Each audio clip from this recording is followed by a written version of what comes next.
Hello and welcome. You're tuned in to Embodied Astrology, and my name is Renee Sills. I'm a consulting astrologer and somatic educator, and I'm here to offer Virgo season ahead horoscopes for your sun, moon, and rising signs. Virgo season extends from August 22nd to September 22nd in 2024. Regardless of your sun, moon, or rising sign, you also have Virgo in your chart. In this season's readings, I'll be focusing on how the astrological influences of Virgo season resonate for your sign, and how you can tune in best with this season's influences and needs.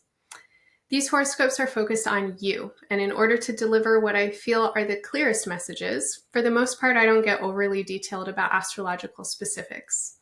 If you want more information on what transits, aspects, and retrogrades are doing this season, and if you're interested in my take on what this means for our larger world and current events, make sure to take a listen to my Virgo season ahead overview, where I break down this season's astrology in detail and offer interpretation and intuition for working with it on personal and collective levels. Over the course of Virgo season, I and the team here at Embodied Astrology have a number of offerings that resonate with Virgo's needs of practicality, healing, and service to the larger whole. Practically, astrology is a great tool for timing and strategy. And historically, it has been used by leaders in all spheres to take advantage of opportunity and work skillfully with challenge. As you're probably well aware, there are lots of challenges in our world right now that need skillful approaches in order to heal and tend the needs of the greater good. In service of these aims, Embodied Astrology is hosting a participatory astrological research group where we're exploring critical areas in need of activism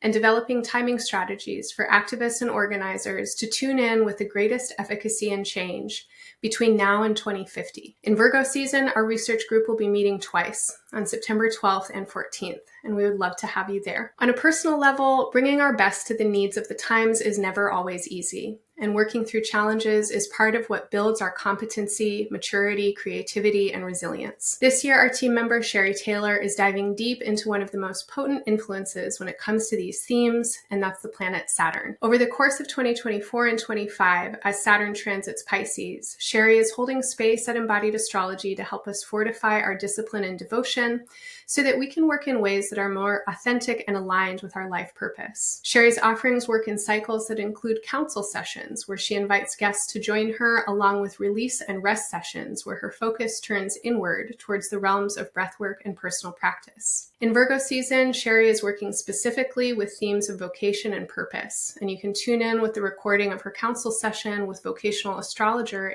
Renee and integrate with her through the healing release session on September 1st. One of the most challenging experiences that many people are contending with right now is information overwhelm and uncertainty about what is real when it comes to media, information, and news. Current astrology reflects this powerfully in the transit of Neptune at the last degrees of the zodiac. In astrological symbolism, Neptune is associated with our imaginations and the power of our minds to produce feeling states that shape our perceptions of reality. Correspondingly, Neptune is also associated with created images, as we might encounter them through realms of visual media, especially photography and video. With digital manipulation and artificial intelligence becoming increasingly commonplace, it's important that we have discernment and awareness as we navigate the realms of shared information. If you're interested in exploring these themes through astrology, check out the Nebula Lab with Gabs 404. September 7th session will focus specifically on AI and its connections to imagery and visual culture. As social media and news increasingly become sites of social division and manipulation, it's essential that we build skills to contend with conflict. Astrology happens to be an amazing tool for navigating difference and conflict in creative ways that support us in seeing where and how we can work across distances towards mutual aims and efforts. As the social landscape becomes increasingly explosive and dynamic over the next months, I hope you'll consider joining us for our November series with Mars retrograde, led by Ramon Parrish, Constellations of Conflict. Ramon will use astrology to help us find healing in the realms of the internal, interpersonal, and institutional. Finally, this is a time where one of the biggest needs that many people are experiencing is trustworthy and supportive community. Since its inception, Embodied Astrology has always been about bringing people together through the language and practice of astrology. and we continue to offer nourishing and soulful communal spaces monthly and weekly. Once a month, you can join us with Janata Petrus for the Full Moon Artistic Alchemy Spaces, where she'll offer prompts and practices for working with the full moon's influences, the seasonal cycle, and your natal chart. These spaces are rich with support for sustaining through the ups and downs of life with creativity and joy. Join Janata on September 15th for the Pisces Full Moon Edition, which is sure to be an extra potent one, as that full moon is also the first lunation of this year's second season of eclipses. For weekly support, you can find me every Monday in Somatic Space, where we work with the astral influences of the week ahead through gentle and adaptive movement practices, guided meditation, breathwork, and visualization. These sessions are meant to set you up to meet the moment and cultivate mind, heart, body practices that help you align with what astrology is asking for now. Finally, for those of you ready to get offline and into dimensional space together, I hope you'll consider joining me October 24th through 27th for an on-land retreat at the Eco Dharma Center in Colorado's Rocky Mountains. Together with Ramon and Michelle Gabrieloff Parrish, we'll be exploring the intersections of astrology, embodiment, and environment. You can learn more about everything I just mentioned through the links in our show notes or at embodiedastrology.com. Last but not least, I hope that you find this work supportive, and if you do, that you will support us in turn. The best ways to do that are to subscribe, follow, like, and leave us comments, which helps our channels grow. Your one-time tips, recurring donations, and monthly memberships are so appreciated, and they sustain the production of this work. Thank you. Now, onto your horoscopes. Hello, Taurus. Welcome to Virgo season. This reading is for all of your Taurus placements, especially your sun, moon, and rising signs. I'm going to go through your horoscope in 3 parts, feeling into your head, heart, and your belly or your body, and thinking about what is practical, what is healing, and what helps you connect with a greater sense of service and purpose with the larger whole at this time. So as we move into Virgo season, I feel that your energy is really shifting in a very personal way. I think that over the course of the last several years, and certainly the last several weeks, a lot of you have been really clarifying for yourself certain important aspects of who you are. And I mean this on a very foundational level, like, who are you when we get to your center, to the feeling of your greatest joy, your deepest desires, and what you really know to be true for you. And as this clarity emerges for you, a lot of you are able to steady and stabilize yourselves in new and different ways because you have a better sense of how and where you want to be putting your energy and with who you want to be moving your energy with. And so as we come into Virgo season, I feel that a lot of you are able to access a sense of your creative energy in some really new and exciting ways. This is kind of a slow emergence through the first couple of weeks of Virgo season. And my feeling here is an increasing sense of self-confidence, personal power, capacity to articulate your truth, capacity to communicate with important people in your life, particularly people who might hold foundational roles for you. And that can include family, partners, as well as people who you might be working with and operating in some kind of collaboration or something like that. Anyone who might have a stabilizing effect on you, or with whom you might be experiencing or wanting to experience a sense of belonging with. It's really important that you're able to communicate well with these kinds of people, and your communication requires you to be able to give and receive feedback. And I think that a lot of what's been happening for you more recently is coming into an awareness of how you can communicate from a sense of grounded, self-stabilizing, and what it is that you need to feel grounded, to feel stabilized, so that you can bring your gifts to the table.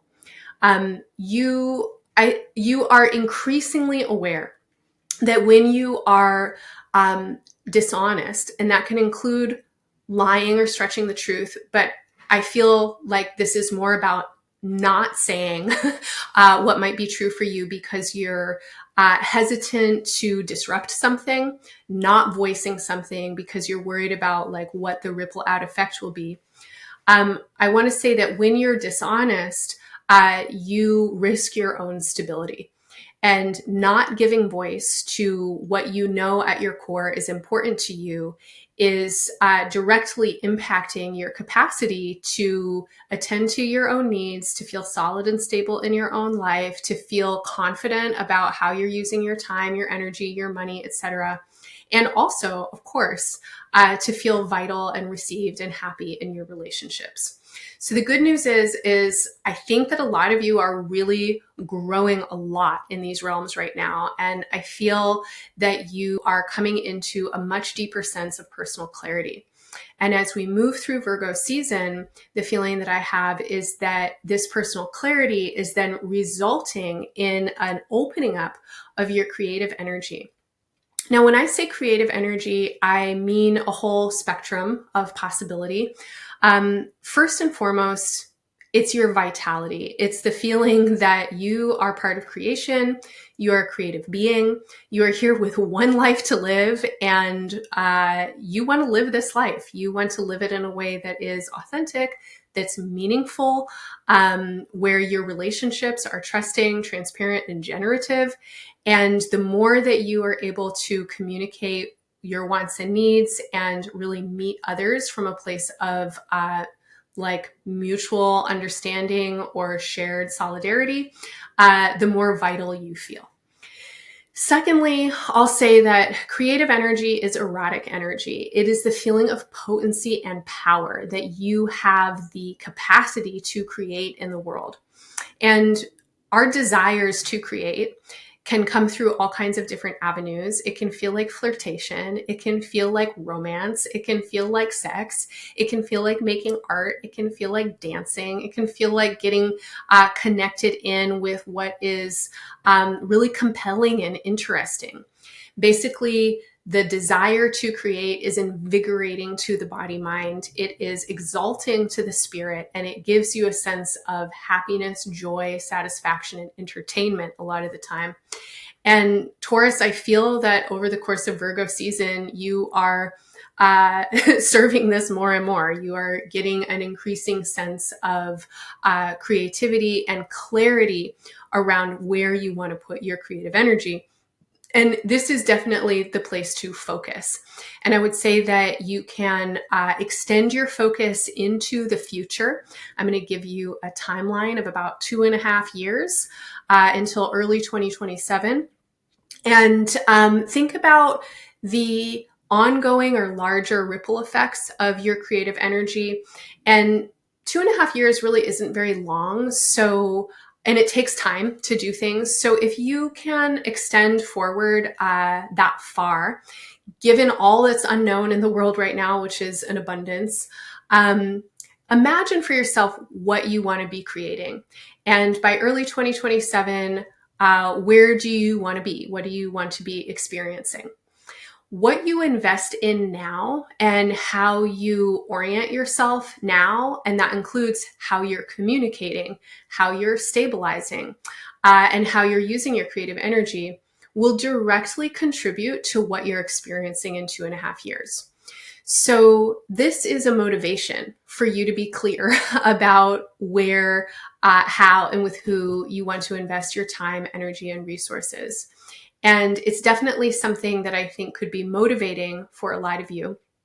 And as we look into the realms of healing in your chart, I want to say that your capacity to feel that you can create in a long-term way, and especially that you can transform in a long-term way. And this is important for Taurus because the Taurus mentality sometimes thinks that, if it's like this now, it's going to be like this forever, which is not true.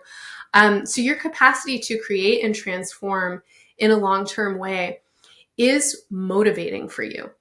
And I think that the healing potentialities and opportunities in your chart right now are really asking you to feel into a larger picture and to sense that the ways that you are working now have a residual effect. They will ripple out into the future. And that the ways that you are attending to your own healing now may feel incomplete in the moment, but if you continue to show up for the work, then in a couple of years, you're going to be in a really different place. So if you know that you want to create a particular kind of dream for yourself, and you know that that dream takes time, because they do, what is needed now for you to start to work towards that? And something that you might want to do over the course of Virgo season is actually draw out a map for yourself. You don't have to use my 2.5-year timeline, but if it serves you, you could. And identify the idea of where you are then, and then work backwards. So how did you get there? If we're looking at 2.5 years, then what's going on at 1.5 years?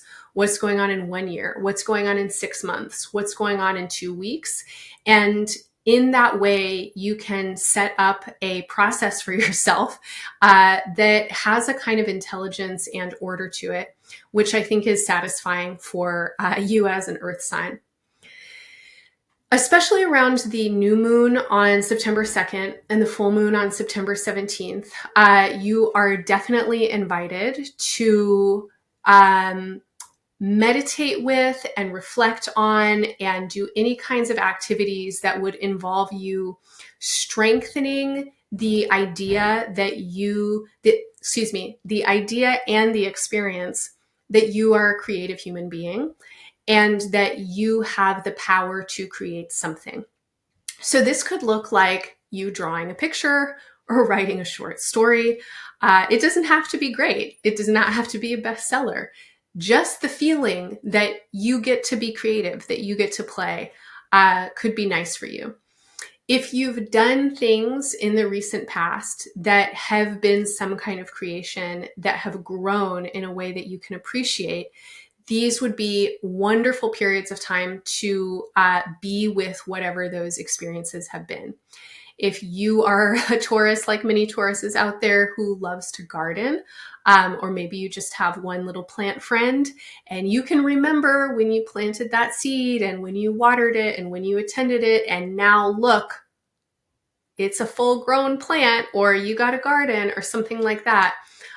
Around these lunations, it would be a really wonderful time for you to just be with the alchemy of growth, creativity, and transformation. The full moon on September 17th is a special full moon. It is the first in a series of eclipses that will take us through the beginning of 2027, hence my 2.5-year timeline, because between now and then, these eclipses are asking you to really cultivate a vision for the future and work towards it. This vision for the future needs you to be working in ways that are generative, joyful, and responsible to your own vitality and creative energy. So this isn't the feeling of, oh, there's the future, and in order to get there, I have to struggle really hard, and I have to deny myself, and I have to keep myself in situations that don't actually feel good to me. It's kind of the opposite of that, of, oh, there's the future. How do I grow into that place from a space of groundedness, from joy, while cultivating sovereignty, while recognizing my creative gifts, and really appreciating what makes you unique as an individual, especially when it comes to your talents, your skills, and your joys. A lot of people have said this. I'm going to say it now. I firmly believe in it. Taurus, it's time to follow your bliss. This doesn't mean checking out from every single responsibility that you have. It doesn't mean being avoidant of the struggle or the labor that's required. Following your bliss actually requires a lot of discipline. It requires a lot of dedication. It requires clarifying your values and priorities. It requires really doing inner work around what might cause you to self-abandon or turn away from what you know really makes you happy. If you don't do it for yourself, no one else is going to do it for you. So if you want that life that you're imagining, now is the time to really concentrate on how are you building it and what do you want to focus on for the near future that can contribute to these aims and goals. When it comes to your larger purpose and sense of offering to the greater whole, I'm going to say that you are really moving into a time when your leadership is asked for. Now, this isn't tomorrow. This isn't necessarily next week. Even those of you who are already in positions of leadership, your leadership and sense of personal power or empowerment inside of these positions is transforming. The feeling that I get here is that you are really interested in what does collective power look like and how can you really embody your dignity, your creativity, your sense of personal vision to the fullest capacity while being deeply supported by others to attend to what is uniquely yours to do. The sense that I have here is feeling that when people are recognized as inherently creative and inherently intelligent and given the tools to cultivate their unique gifts and be accountable to others in their lives, that actually builds the strongest communities and families. We are not here to be each other. We are not here to fit inside of molds that society or groups of people or any other person has told us that we need to fit into. We are here as unique beings, individuated in our own bodies, to live lives that are unique in many ways, very similar in a lot of ways, but also unique. And what wants to come through you is special. And over the course of these next couple of years and couple of decades, we need you to be really trusting your inner guidance, cultivating your creative gifts, and bringing them forward into community.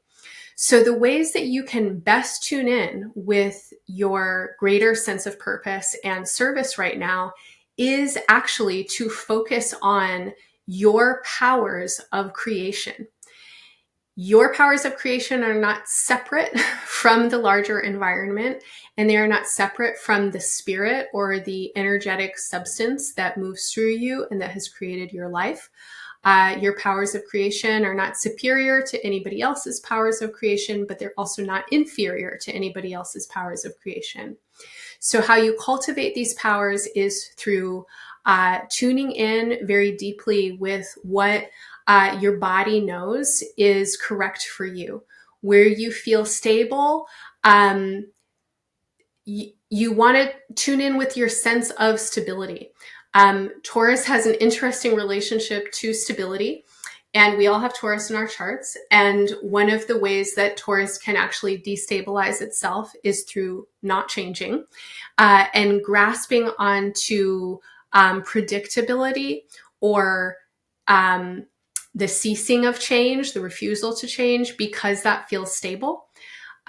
Sometimes your stability actually requires you to let go of your habits and to let go of the norms so that you can feel more authentically where you're grounded, where you feel vital, where you feel alive. And to cultivate your creative gifts, you're being asked right now to really concentrate on sensations of stability. Notice where you're clutching and grasping and afraid of change or afraid of loss.